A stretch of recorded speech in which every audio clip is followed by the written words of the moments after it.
কি গো টেপির মা, কেমন আছো? ঘুরতে ঘুরতে তোমাদের বাড়িতে চলে আসলো। আরে বিচুটি বৌদি, কেমন আছো? এসো এসো, বসো বসো। হ্যাঁ ভালো আছি ভালো আছি। আরে টেপি, দেখবি আয় কে এসেছে। হ্যাঁ মা বলো, কে এসেছে? আরে টেপি, কি সুন্দর দেখতে হয়েছে রে তোকে। উফ, আমগুলো যে কি ভারী না, কোথায় যে রাখি। আরে টেপি, পিসির হাত থেকে আমগুলো নিয়ে যা ফ্রিজে রেখে আয়, যা যা। হ্যাঁ হ্যাঁ দাও। আরে না না না না না, এগুলো তোমাদের জন্য না, এটা তো কালিন্দী বৌদির জন্য। আর তাছাড়াও তোমরা তোমার নিজের ঘরের মানুষ, তোমাদের জন্য এসব আনতে হয় নাকি? ধুর, কি যে বলো না। টেপি, যা তো, ফ্রিজে না ম্যাঙ্গো জুস রয়েছে, এত বড়, তোর বাবা নিয়ে এসেছে, যা তো নিয়ে আয় যা। হ্যাঁ বৌদি, ঠিক বলেছো ঠিক বলেছো, বড্ড গরম পড়েছে, নিয়ে এসো ঠান্ডা ঠান্ডা ম্যাঙ্গো জুস।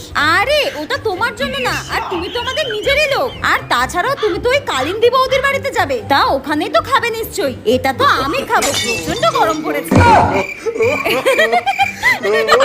টাটা পিসি।